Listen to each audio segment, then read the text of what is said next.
اس میں اسلامی نظام میں وراثت کی حکمتیں، اس کی مصلحتیں اور اس کے معاشی فوائد پر فلسفیانہ بحث کی ہے۔ تو فلاسفیکل ڈسکورس جو شاہ صاحب کا ہے آن انہیریٹنس، وہ دو پہلوؤں سے ہے، اس کی حکمت، اس کی لاجک اور ریزننگ، پوشیدہ حکمت اور مصلحت، اس کو جاننے کے لیے فلاسفیکل وے میں شاہ صاحب نے اس کو بڑے خوبصورت انداز میں انٹرپریٹ کیا ہے، ٹھیک ہے۔ پھر ڈاکٹر علی السالوس ہیں، ڈاکٹر مصطفیٰ زحیلی ہیں، ان کی سول لاء پہ ایک کتاب ہے۔ تو وراثت پہ یہ سپریم کورٹ کا فیصلہ خوش آئین تو ہے، لیکن جسٹس صاحب جنہوں نے یہ فیصلہ دیا ہے، میں ان سے گزارش کروں گا، جسٹس شاہد بلال، بالکل اچھی بات ہے، لیکن یہ ساری چیزیں موجود ہیں، یہ میں نے آپ کو کانٹینٹ تحقیق سے بیان کر دیا ہے۔ آپ چاہیں تو آپ مجھے بھی بلا سکتے ہیں، یا کانٹینٹ آپ کو چاہیے ریسرچ بیسڈ۔ سوال یہ ہے کہ 71 سال قوم کا پیسہ کیوں ضائع کیا ہے؟ ایک ٹیکس پیئر عام شہری کی حیثیت سے میں سوال تو کر سکتا ہوں، ٹھیک ہے، کوئی بھی ماورائے احتساب نہیں ہے۔ 71 سال صرف بہنوں اور والدہ کو جائیداد میں حصہ دینے کے حوالے سے اس فیصلے پہ لگ گئے، تو باقی فیصلوں کی کیا نوبت ہوگی؟ اس کا مطلب ہے کہ اگر والدہ اور بہن کو جائیداد میں حصہ چاہیے تو اس کے لیے ٹائم کتنا چاہیے؟ 71 سال۔ تو اس کا مطلب ہے لوگوں کو انصاف اور قتل کے مقدمات میں ظلم میں فیصلے جو ہیں اس کے لیے پھر ہم قیامت کا انتظار کریں، یہ میں عدلیہ سے کہوں گا، روز محشر کا انتظار کریں۔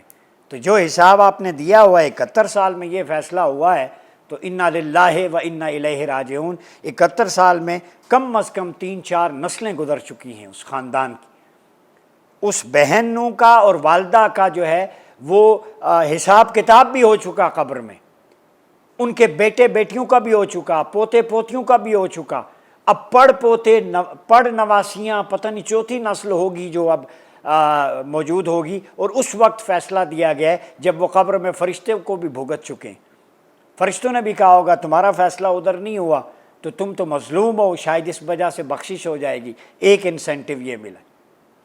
کوئی تھوڑی سی بھی عقل ہے کہ قاضیوں کے حوالے سے جوڈیشل ایتھکس پہ میں نے ویلاگس کیے ہیں، اسلام میں جو قاضی کے حوالے سے احادیث میں بھی ملتا ہے، ایک جو نور کے ممبروں پہ ہوں گے عرش، اللہ کے عرش کے سائے تلے روز محشر، ایک ظالم قاضی اور منافق قاضی ہوگا جو طرفداری کرے گا، ڈیلنگ ٹیکٹکس، بائسڈ ہوگا، بریف کیس لے کے فیصلہ کرے گا، وہ جہنمی ہوگا۔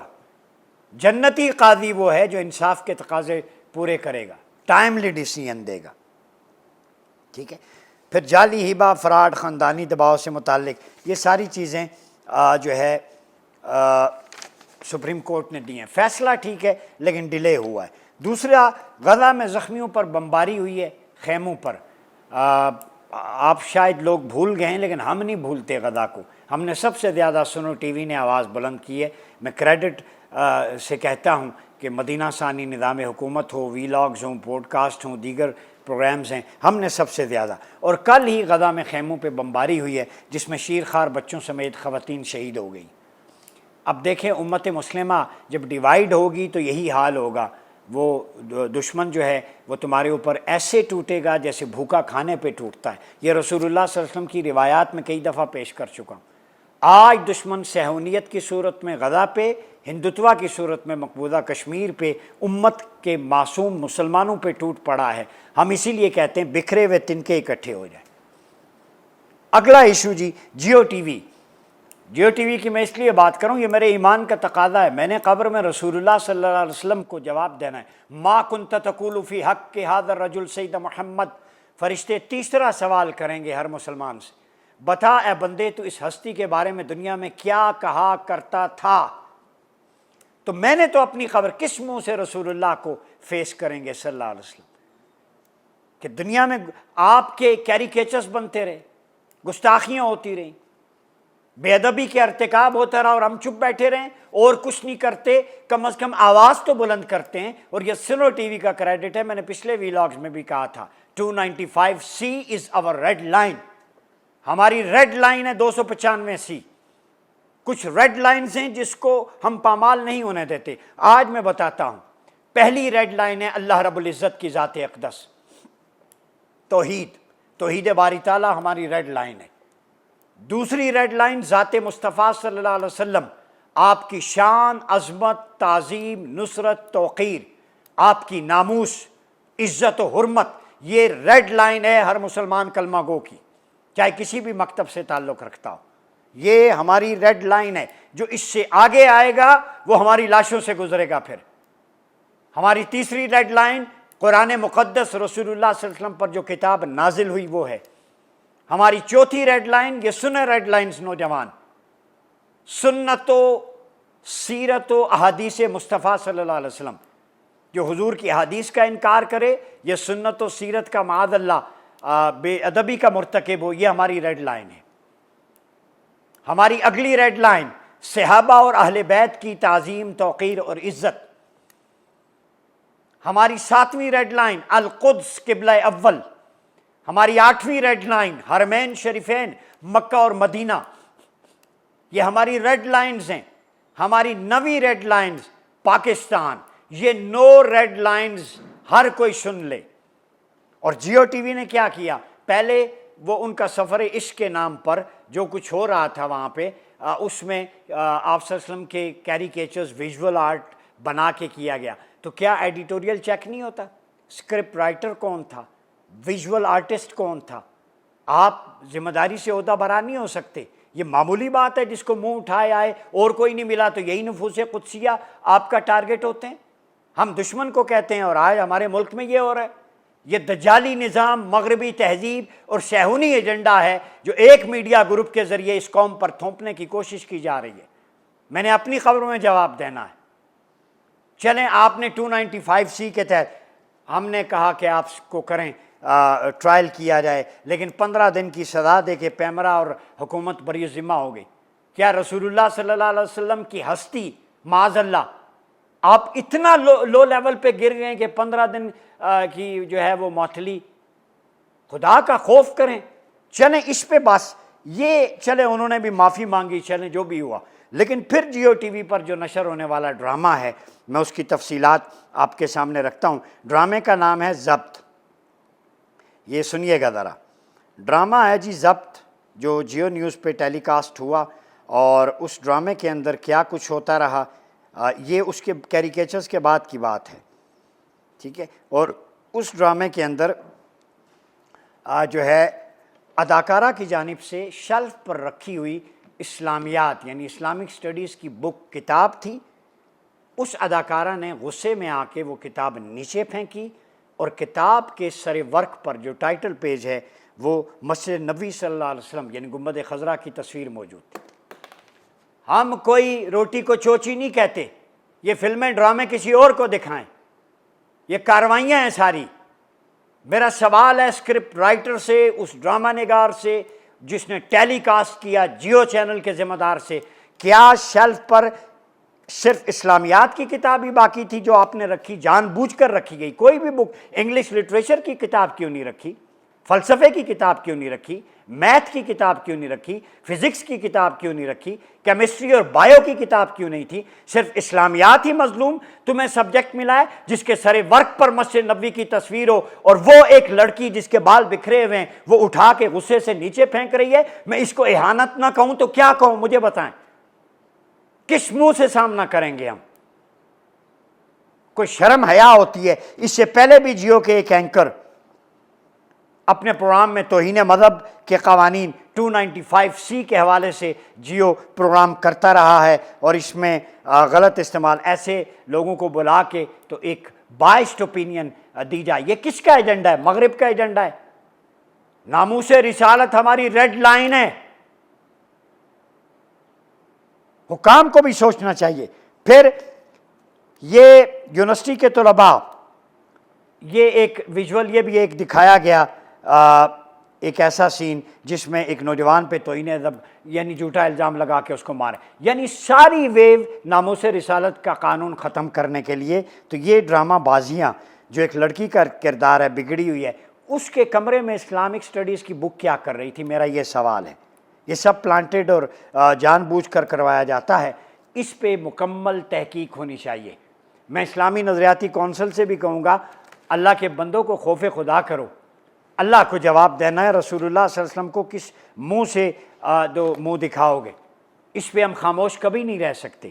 اور یہ صہیونی ایجنڈا میں پچھلے ویلاگ میں بھی کہہ چکا ہوں، اس کے محاذ چاروں طرف سے مسلمانوں کو گھیر رہے ہیں، باریک واردات ڈال رہے ہیں، اور ہم واردات نہیں ڈالنے دیں گے جب تک جس میں خون کا آخری قطرہ ہے ناموس رسالت کی حفاظت پہ، عقیدہ ختم نبوت پہ پہرا دیں گے۔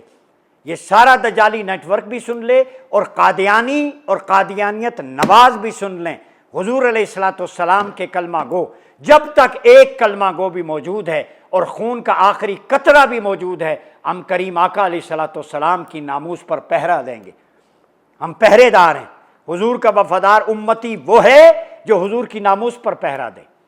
خلافت راشدہ میں خلفاء نے پہرا دیا، ائمہ اہل بیت نے پہرا دیا، مفکرین محققین نے پہرا دیا، امام احمد بن حنبل نے پہرا دیا، امام ابن تیمیہ نے الصارم المسلول علی شاتم الرسول لکھ کر پہرا دیا، امام قرطبی نے پہرا دیا، امام فخر الدین رازی نے پہرا دیا، امام اعظم ابو حنیفہ نے پہرا دیا، حضرت زید شہید نے پہرا دیا، امام حسین علیہ السلام نے ناموس رسالت پہ نظام پہ پہرا دیا۔ تو ہم وہ لیگیسی والے ہیں، یاد رکھو۔ امام اعظم ابو حنیفہ کو جنازہ جیل سے اٹھا، کوڑے لگائے گئے، مگر کمپرومائز نہیں کیا اسلام کی حمیت اور غیرت پہ۔ امام احمد بن حنبل تشدد ہوا خلق قرآن کے مسئلے پہ، آپ نے فرمایا یہ اللہ کا کلام ہے، یہ خلق نہیں ہے۔ کتنا ظلم سہا۔ ایک بزرگ کو حضور خواب میں آئے کریم آقا، فرمایا احمد بن حنبل سے کہو پائے استغلال میں لغزش نہ آنے پائے، میں تمہارے ساتھ ہوں۔ جب پہرا کوئی دیتا ہے ناموس مصطفیٰ پر تو توجہات ڈائریکٹ گنبد خضرا سے آتی ہیں۔ تو میں یہ کہوں گا حکومت سے کہ یہ ان کے خلاف ایکشن لیں، یہ جلتی پہ تیل کا کام نہ کریں۔ ہمارے لیے یہ ریڈ لائن ہے۔ زندگی کیا مقصد ہے؟ کتنا جئیں گے؟ 100 سال، 150 سال؟ میں حکمرانوں سے بھی کہوں گا یہ محلات، فارم ہاؤسز سب رہ جائیں گے۔ کفن واحد لباس ہے جس کی کوئی پاکٹ نہیں ہوتی۔ کفن پاکٹ فری ہوتا ہے، پاکٹ لیس ہوتا ہے، جس کی جیب نہیں ہوتی۔ وہاں اثاثے نہیں ہوتے، وہاں فارم ہاؤسز نہیں ہوتے۔ کفن کی جیب میں اینڈرائڈ نہیں رکھ سکتے، کفن میں کھانے پینے کی اشیاء نہیں ہوتی۔ وہاں کیا ہوگا؟ اللہ اور اس کے رسول کی معرفت۔ ما کنت تقول فی حق ھذا الرجل محمد۔ حساب وہی ہوگا، اس وقت پتہ چلے گا کون جیتا کون ہارا۔ ناموس رسالت کا سوال ہوگا، بتا دنیا میں تو میرے محبوب کا ذکر آتا تو کہ کیسے ذکر کیا کرتا؟ ان کی ناموس پہ حرف آتا تو اپنی تحریر میں، تقریر میں اس کا دفاع کرتا تھا یا نہیں کرتا تھا؟ بتا میرے محبوب کے بارے میں تیرا عقیدہ کیا تھا؟ تیری زندگی کا مقصد کیا تھا؟ دین کی سرفرازی تھی یا کچھ اور تھا؟ لوٹ مار تھا؟ قبر میں سب کتھا جٹا کھل جانا ہے۔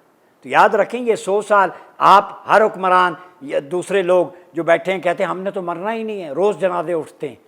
وہ بھائی جان موت تو آنی ہے، موت کو ایسے بنا لو وہ آئے کہ حضور علیہ السلام پر درود پاک پڑھتے ہوئے حضور کی توجہات میں آئے۔ ہم تو یہ امید لگائے بیٹھے درود و سلام کے توسط سے۔ تو یہ ظاہری مادیت کی چیزیں کام نہیں ہیں۔ تو یہ خوف خدا کریں۔ اس ایشو پہ میں نے اس لیے کیا کہ دو چیزیں، ایک عدالتی اصلاحات، یہ نظام میں بار بار کہہ رہا ہوں، ہم تکمیل پاکستان بھی اس ایشو پہ بہت زیادہ ہم کام کر رہے ہیں اپنی رائٹنگز کے ذریعے۔ یہ میرے سامنے پورا میرا اس پہ تھیسز ہے، اسلام کا نظام انتخاب اور پاکستان میں انتخابی اصلاحات۔ یہ ویسے ہم ویلاگ نہیں کرتے بھائی جان، یہ M Phil P H D کا پی ایچ ڈی بھی میرا گلوبلائزیشن پہ، پولیٹیکل افیئرس پہ ہے۔ ہمارا لکھنا اوڑھنا بچھونا اب تک میری 15 تصانیف اسلام کے پولیٹیکل تھاٹ پہ ہیں۔ مدینہ ماڈل فار پاکستان ہے، ابھی constitution of Medina and Magna Carta west میں یورپی یونین یونیورسٹیز کے لیے، ایمبیسیز کے لیے لکھ رہے ہیں۔ تو ہمارا پورا صرف بات نہیں کرتے، جو بات بھی کرتے ہیں ود ریفرنس تحقیق کے ساتھ۔ تو میں احباب اہل وقت کو کہتا ہوں کہ خدا را جو لاٹ ہے اس کو بہتر کریں، جو عدالتی ریفارمز ہیں سبجیکٹ اسپیشلسٹ بٹھائیں۔ یہ گند مند ایم این ایز، بیوروکریٹ، ان کو یہ کچھ بھی نہیں ہے۔ کروڑ کروڑ کی گاڑی پہ آنا، ریڈی الٹا دینا، ٹھیک ہے۔ ایم این ایز کہتے ہیں میرے cuts, kickbacks, S H O میرا لگے، فلاں فلاں، یہ دندہ پورا ہے۔ یہ غلاظت کا ڈھیر بن چکا ہے دجالی جمہوریت۔ دیکھ نہیں رہے برطانیہ میں 10 پرائم منسٹر چینج ہو چکے ہیں، پوری دنیا میں لوگ جمہوریت سے جان چھڑا رہے ہیں، ہم چورن بیچ رہے ہیں جمہوریت۔ جمہوریت میں جمہور ہے ہی نہیں، ہماری جمہوریت میں جمہور ہے ہی نہیں۔ ہماری جمہوریت کا مطلب ہے جبر، مجبوریت، جمہور عوام ہے، اس کا کوئی حصہ نہیں ہے، 5 سیکنڈ کی ووٹ ہے وہ بھی اصلی نکلے یا جعلی، وہ اللہ ہی حافظ ہے۔ تو یہ کانے جو نکھٹو بیٹھے ہوئے ہیں، ارذلہم، حضور نے فرمایا جب کسی قوم کا ذلیل اور کمینہ آدمی حکمران بن جائے تو قیامت کا انتظار کرو۔